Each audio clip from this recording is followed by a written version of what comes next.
Welcome in, everybody. What a week of football it has been. And wow, anybody else lose Jordan Love this last week? And just me? I doubt it. Yeah, man. Welcome into Badmouth Sports. As you can see, this isn't my typical scenery. I know it looks like vacation, but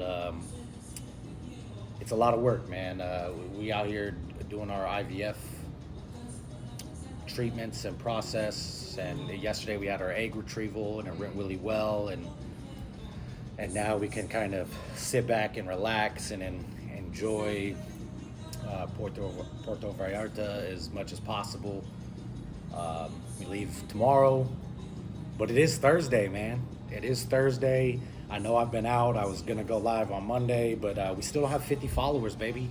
We still don't have 50 followers. So if you could do me a huge favor and just hit that subscribe, man. As soon as we hit 50, we can start going live and doing more stuff like that, and give back to the people a little bit more. Answer any questions, and I want to start going through lineups for different people that have questions about their lineup. I don't care if you're in a league with me or not. I'll go through and I'll give you my honest opinion on moves and trades and things that you should make going forward. Why? Because I love the process that is this game, and I don't believe that by me helping anyone is going to put me out, because team needs are different. Each league is different. There's all kinds of strategy that goes into it, and it's not worth my time to just sit here and bullshit y'all. So yeah, welcome in, baby. It's week 2. We're going into week 2. It's Thursday. Let's just get into some things that that have popped up this week and that we're getting into tonight. Especially looks like Raheem Mostert's out. They still haven't made a decision on Devon Achane, or I want to make sure I'm pronouncing it right. I know in college it was different, and then he came to the NFL. I'll have to rewatch that video to make sure I'm saying it right. But anyway, he has an ankle sprain or an ankle injury. It doesn't seem to be too serious. It seems pretty low key as far as ankle injuries go, but it might be one of those things where they just don't use them as much, especially in the goal line and things like that, because Jeff Wilson Jr. was out there and he performed adequately, especially for a rotational role. That's going to continue happening all year for the Miami Dolphins. That's the kind of offense that Mike McDaniels wants to run, and so yeah, I'd keep an eye out on him. If you are in the Sleeper app, definitely set up that the auto sub. That's a cool new feature. I know our league's flirting with it this year.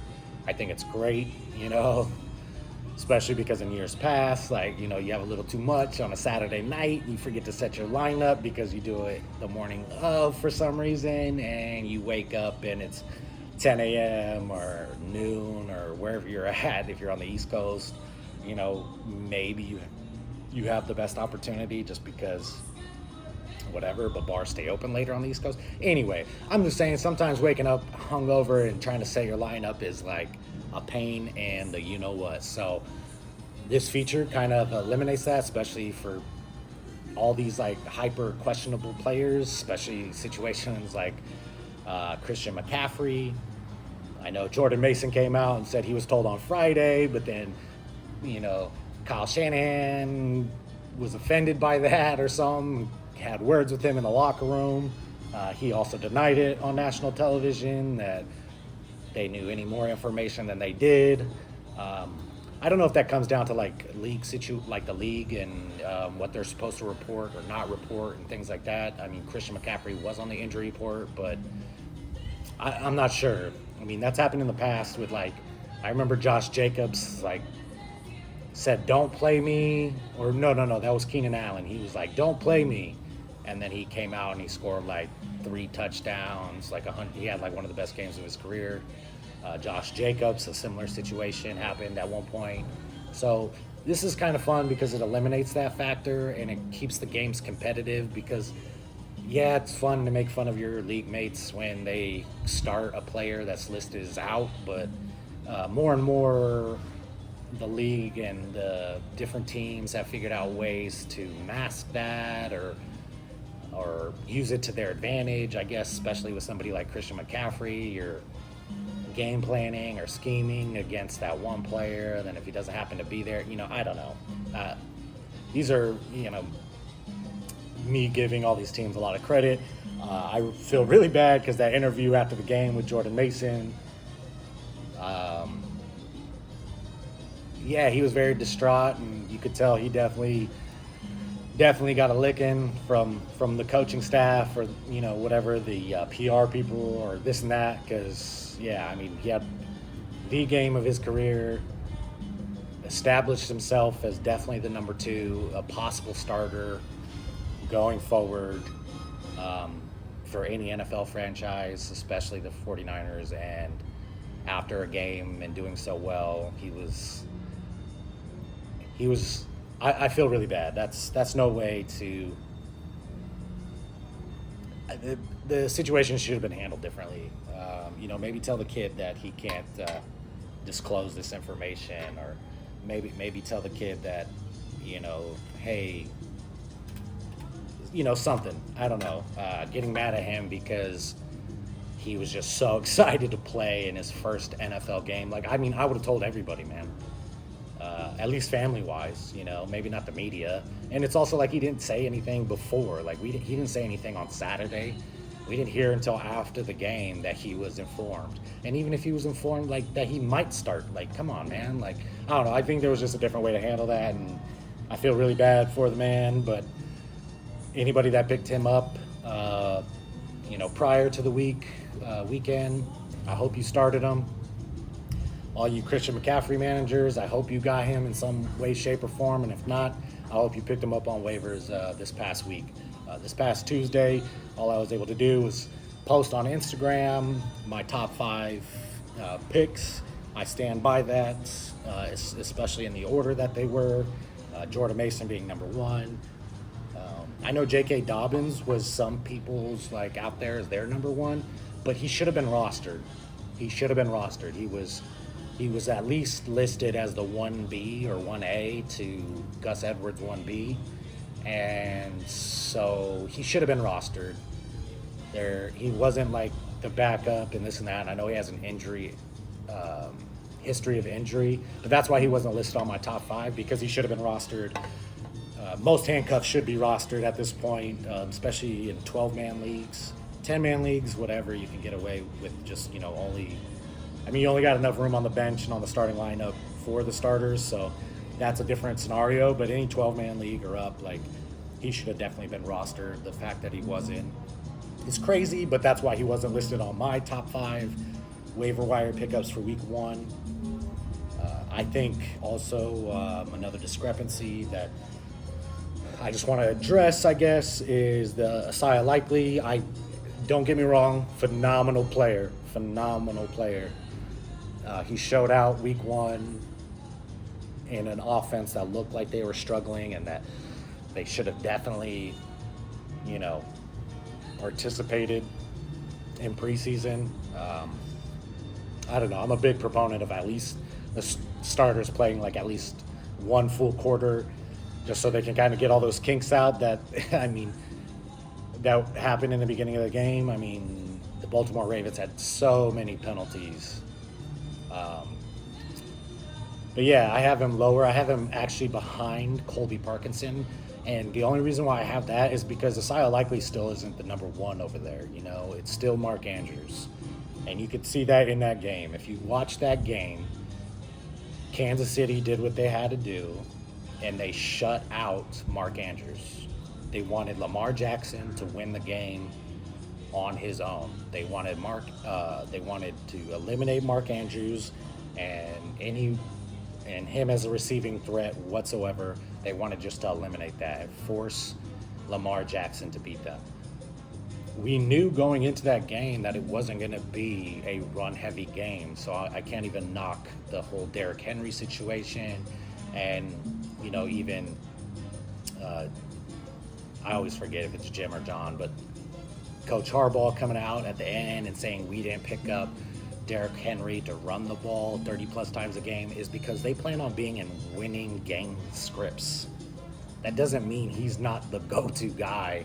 I know Justice Hill got a lot more work in the receiving game, and he was out there for a higher percentage of the snaps, but it's because Baltimore was trailing by a lot. They've never trailed in a year, So it's an adjustment all around for everybody to come from a always winning game script to a losing, like, play catch up, try to compete type of game script. So that's why Justice Hill was in there. Derrick Henry, it's never been his forte to catch the ball, even though he is a threat in that, I do believe, especially in screens.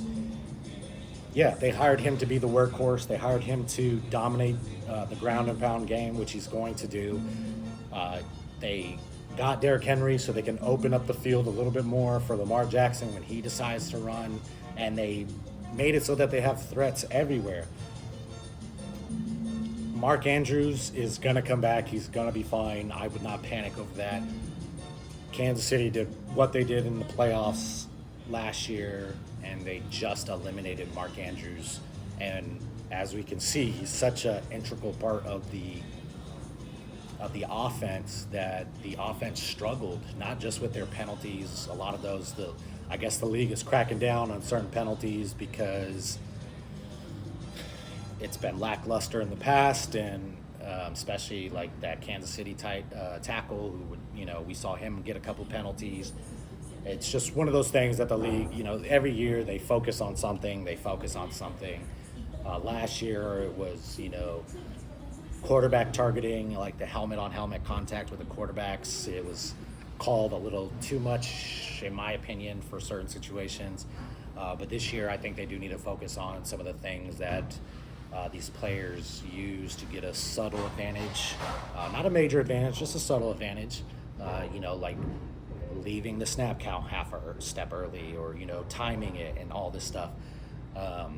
But the league's cracking down. That's just part of it. Like, I could imagine this off season during the referee seminars that they have and all the training, they definitely harped on things that they need to get better at this season and keep an eye out, because it is happening and these aren't things that can be reviewed. So that's also why I think they need to harp on some of these penalties, because unreviewable penalty situations, they do have an effect on the game. It's a part of the game, but they do, So, always play to the refs, always figure out what's going on, always, do your best, follow the rules and get that going. But yeah, so yeah, that's why I have Colby ahead, because he showed out. He's 6'6" or 6'5". He's a monster. He looked really good. I know a lot of people went out there because of the Puka Nacua injury, and they picked up these wide receivers, which I do think they hold some value, but definitely only in a flex position. Demarcus Robinson and Taylor Kidd and Whittington. These guys hold value, but it's going to be one of those situations where you're going to hate to have them, because I think each and every week it's going to be a different person. It's going to be somebody else who dominates and this and that. And in one of those situations, I want the tight end of that team, because now in the end zone, Matthew Stafford's going to have to find somebody that isn't Cooper Kupp, and I think a 6'6" target is beautiful. Like, that's money for me. So that's kind of why I have him a little bit higher. I just think his upside of touchdowns is there, and especially at the tight end position, as we can see this past week. The tight end position is maddening. It's crazy. It's fun. It's beautiful, but it's unpredictable. And I think the starting tight end for a pass, like a very good passing offense, is the way to go.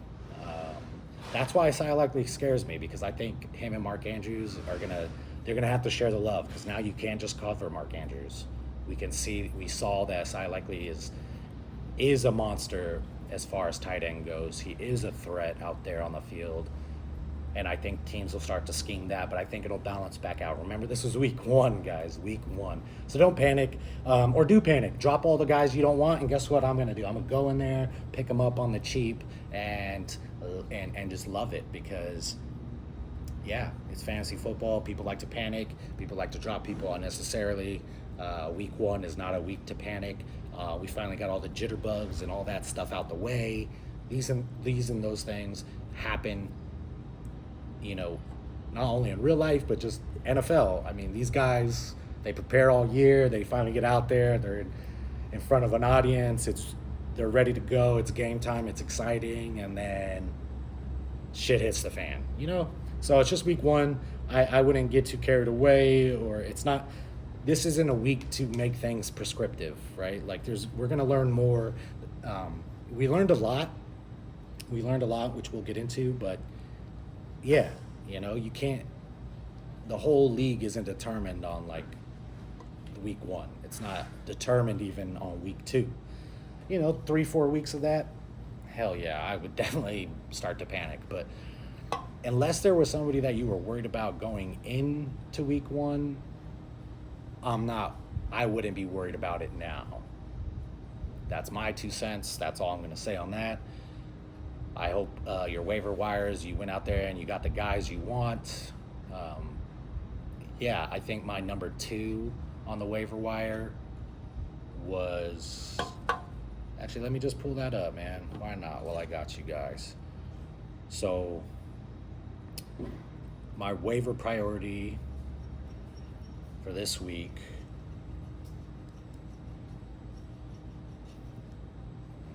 was Jordan Mason, and then Tank Bigsby. Man, his last name in a pinch could be hard. Tank Bigsby, he showed what we saw in college out there on the NFL level, and it was really nice to see. I think he's going to be a good 1-2 punch with Travis Etienne. By no means do I mean Travis Etienne is this is not a reflection on Travis Etienne. It's just a reflection on what the offense wants to do going forward. And they don't want Travis Etienne to carry the ball 20 plus times a game. They don't. And last year, Tank Bigsby, he struggled, especially with holding on to the football and things like that, and efficiency. And we saw this past Sunday that he's viable. He knows how to run the ball. He's definitely an NFL running back. And he looked good, man. He looked good, especially the eye test. He passed the eye test. So you want somebody like that, especially with Travis Etienne, who's been hurt in the past. And if anything ever happens to Travis Etienne, you're gonna have a workhorse in Tank Bigsby. Then number 3, I had Colby Parkinson, and then number 4, I had Asai Likely, and at 5, I had Alan Lazard. The reason for that is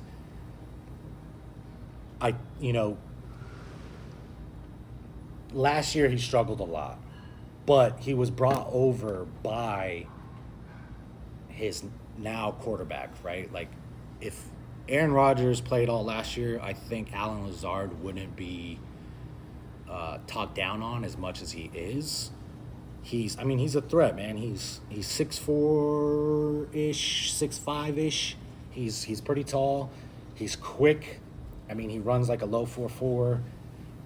And he's been in the league a while, and I think for Aaron Rodgers, at least, somebody who brought him over, he is definitely a safety net. I know Aaron Rodgers says they want to get the ball to Garrett Wilson a lot more, which I'm happy to hear, but Alan Lazard is a capable wide receiver that we've seen year in and year out, and that's why I would get him. And if I had a 6th option out there, I would say any of the Rams wide receivers, but like I said, it's going to be one of those hit or miss things. You're going to love it some weeks and you're going to hate it others, so I guess it just depends on your roster. And so, yeah, I'm going to do a top 5 waiver wire each week on Instagram. I'll post copies of that, probably going forward on YouTube and things like that. But like I said, this week was just a little funky because I was out of town in a whole nother country, doing things that are important to me. So, yeah, let's get into this upcoming week. Let's get into the Thursday night matchup. Thursday, It's the Buffalo Bills taking on the Miami Dolphins.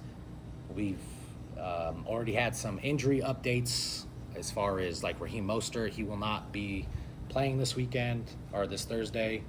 And Devon Achane is going to be a game time decision, but also he has an ankle injury. And if anything we've seen from the NFL already starting the season, teams with high aspirations to make it to the playoffs and beyond, they're not willing to throw their guys out there to get injured if they don't have to. And I think if they have capable backups as far as Jalen Wright and Jeff Wilson Jr., I think they're definitely going to give them more of the opportunity. If Devon Achane suits up and he's out there, I would definitely play him because they're going to put him in there in red zone situations to score. But I would not. Don't hold it against him if he has like not the best game. It's an ankle injury is rough. They're very re-injurable. Like it's not a good injury to have, especially at the running back position, where that's your main job is to run in tight quarters. And I mean, all it takes is one lineman to step on his ankle, and then he's probably going to get taken out of the game. Last week we had an interesting scenario with Jalen Waddle. He was taken out of the game under the concussion protocol and then was allowed back into the game because he cleared concussion protocol after he was ruled out. I don't know how that works. That's very interesting.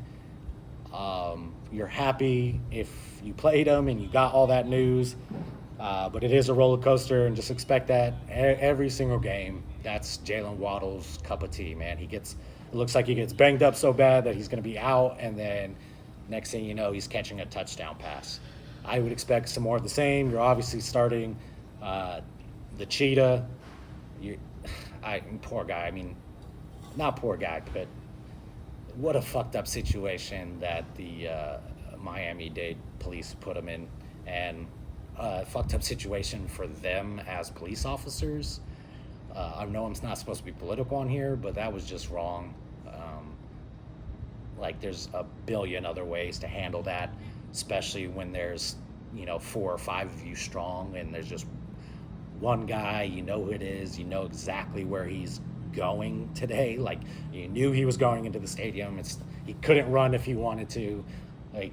It was just a unbelievable situation that the cops decided to create. I know people want to say he shouldn't have rolled up his window or whatever, but there's no laws that say he couldn't. He already provided information. They knew exactly who he was. Just because the cops feel disrespected doesn't mean that they get to act the way that they want to act. Be a fucking human. Yeah, that's not your job, okay? Your job is to serve and protect. If you got a ticket, write him the fucking ticket and move on with both of your days. Don't cause a scene because you want your 5 seconds of fame. It's ridiculous. But I'll digress and move on. Tyreek Hill's going to be fine. I hope we get to see some more arrest celebrations. I mean, he did that being arrested the day of the game. So I look forward to Thursday night and him, being on prime time and scoring a touchdown and seeing some type of celebration that involves the whole scenario with him and Calais Campbell and Johnny Smith getting arrested. Shout out to those guys for being teammates and having your teammates back. In this game, though, I really do expect Jalen Wright to finally see his debut and go out there and play football, and I'm super excited, man. He's Tennessee alumni. He was great at Tennessee. I think if he would have went to the draft a couple years ago, he would have been along the lines of Zach Charbonnet and stuff like that as far as draft capital. He suffered an injury, kind of delayed stuff for him, but Jalen Wright is a very capable running back. He also runs a 4.38, at 210 pounds. That's exactly what you want from a 5'10 running back. So if he gets his debut tonight, I'm super excited. As of right now, the reports are from Fantasy Pros is that he is is expected to be active. He's expected to be active. We still have no update on Achan, but Wilson is definitely active as well. So those are two guys that you can fire up in this offense. It's going to be exciting to watch Jalen Wright out there and play with the starters. He did pretty good in the preseason. So in the scheme of McDaniels, I'm like excited to see exactly how he does in this offense, because I think it's a perfect offensive scheme for him. I mean, just to be a running back in that offense would be beautiful. But then in that situation, their defense, I mean, Miami's defense looks pretty solid. Tua, I think we got what we expected from Tua. Not bad, not good, solid. He's going to be a game manager. That's like his job, but they paid him money, and he's exactly what they need, and he's doing exactly what he needs to do. He looked good as far as like keeping the game active, fun, and alive last week. Tonight they face off against the Buffalo Bills, who has struggled in their defense. I think it's more of a scheme thing. They've also gotten rid of way too many like defensive players that I wouldn't have gotten rid of, but Tremaine Edmonds and all this stuff, that's just the way the game works. So I hope they're suited up and ready to go for tonight. This offense is very hard to scheme against, because you think you plan for one thing and then they hit you with something else. So expect a lot of that. On the other side, though, Josh Allen, he practiced in full the last 2 days, so he's okay. He suffered some type of hand injury. All I would expect from that is like Sean McDermott to be like, hey, maybe don't run the ball as much. Maybe actually try to pass the ball. I know he didn't want to force anything, but I do think against Arizona, Josh Allen ran too much as a choice, not as a scheme. And, I mean, that's what we expect from the Stallions, especially on the goal line. But if they want to win the Super Bowl, they can't suffer a hand injury on Josh Allen's throwing hand because he decides to run the rock. It's not good for the team. But I do expect Josh Allen to have kind of a comeback game as far as his passing goes. I would like Khalil Shakir. I'll keep saying this. He is the number one over there. He may not have played as many snaps as some of those other guys because he's not. In their 12-man, they put all the tall guys out there. They had Dawson Knox, Kincaid, Keon Coleman, and Matt Collins. Awesome. Sorry, guys. I hope you can hear me just fine. Some leaf blower or something.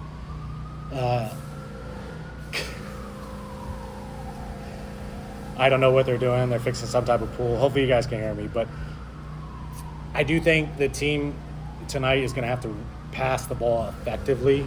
And I do think Khalil Shakir is put on the field a little bit more. Maybe not on 2 wide receiver only sets, but that's because they're playing their tall guys. And for that, it's because the way the Bills played this past weekend, it looks like they were playing to set up the scramble. Like they were expecting Josh Allen to scramble before he, to make a play instead of like being some sort of design or something like that. So I really do hope this week that they finally nail down the passing and get into that, because that's Josh Allen's strong suit. I know he runs and he's strong as hell and he's the stallion, he's a beast, but I mean, Josh Allen's cannon is what we want to see, man. So if he can have a game sort of even like what Anthony Richardson did this past weekend, we're going to love it. We love that. We want that. We want more passing from Josh Allen. I don't think it's really going to be hard to pick any of those guys, even Dalton Kincaid, as the number one target leader, because I think at this point in the way the offense is set up, it's just like, let's win the football game. And they don't care who is not getting the football. But I do think Khalil Shakir is the best wide receiver on that team. He has the best hands. He's the best route runner. He was a highly listed prospect when he came into the league. We just didn't see a lot of him in his rookie year, and last year we didn't see a lot. So I think it's kind of been one of those things where we just haven't seen it, and we've seen it. We saw it in the playoffs. We saw it this past weekend. I think we're going to continue seeing that. It's going to be great. Keon Coleman, sure, fire him up. Hollins, if you want to chase that, go for it. Dalton Kincaid, I wouldn't panic on that one, but I do think he's going to continue to share the workload with Dawson Knox. Dawson Knox was not a bad or unworthy tight end. He was very good at the tight end position for himself and for the league. So I never understood the idea of like Dalton Kincaid coming in there and taking over as the only tight end. Dalton Kincaid is more of one of those receiving tight ends, kind of like a Kyle Pitts, things like that. Limited in blocking schemes, more of a wide receiver, a big-bodied wide receiver. But, we got to start using these guys like that. The league can't use these tight ends as wide receivers because when they're teed up against corners, the corners can keep up with them. So they look covered when the quarterback looks their way, regardless if they're the bigger body. The reason why tight ends in the past are like Travis Kelce has been so dominant is because he finds those holes, the openings in the middle of the field where the linebackers and things like that have to be forced to cover a guy that they can't cover, and he makes plays happen. Using them in the wide receiver position as just a big body isn't what these tight ends. It's not how the tight end position got glorified. It's not why George Kittle was ever good. You don't see George Kittle lining up as a solo X wide receiver. You don't see that. So doing that to Dalton Kincaid, doing that to Kyle Pitts, doing that to like Darren Waller when he was playing with the Giants, doing that to these tight ends isn't fair to the tight ends because that's not what makes the tight end position valuable. Lining them up in the tight end position, off the line, on the line, finding the holes, getting in there as a big body and just being tough enough to take a hit is what makes tight ends beautiful, what makes tight ends great, and that's how we got to start using the tight ends. Otherwise, they're just a wide receiver lining up on the outside, being covered all day. Like, there's no separation to be built when you're being covered by a corner as a tight end. You create separation against linebackers. That's just my 2 cents. So when I'm looking for these tight ends, I either really want like the go-to number one like a Mark Andrews, or I want somebody like a Travis Kelce who finds those holes, who finds the pockets, who isn't willing to go outside. They play the short routes. They don't play long. They play shorter. They find the gaps. They find the holes, and they just become that big body target right in the middle for the quarterback to find and hit on the numbers, and then they take the big hits. That's what the tight end position is supposed to do. That's what makes them valuable. Anything beyond that, those guys are really hard to predict because now you're predicting wide receiver numbers at a tight end, and that's just not realistic, as we've seen year in and year out. Travis Kelce has never been valuable because he is playing at the wide receiver position. He doesn't do that. He might line up on the inside slot, or he might line up on the line as the head guy, but then he's probably blocking for an underneath screen pass. But he's never been like a lone wide receiver. That's not what made him good or what makes him good. So yeah, going into this weekend, just take note of that. Take note, don't panic. It's week 2. It's going to be beautiful tonight. Buffalo Bills taking on Miami in Miami. I'm excited. It's another great day for football. It's another great game. The league has done a great job so far of lining these guys up.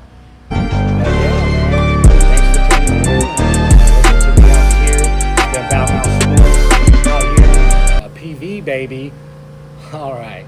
Love y'all.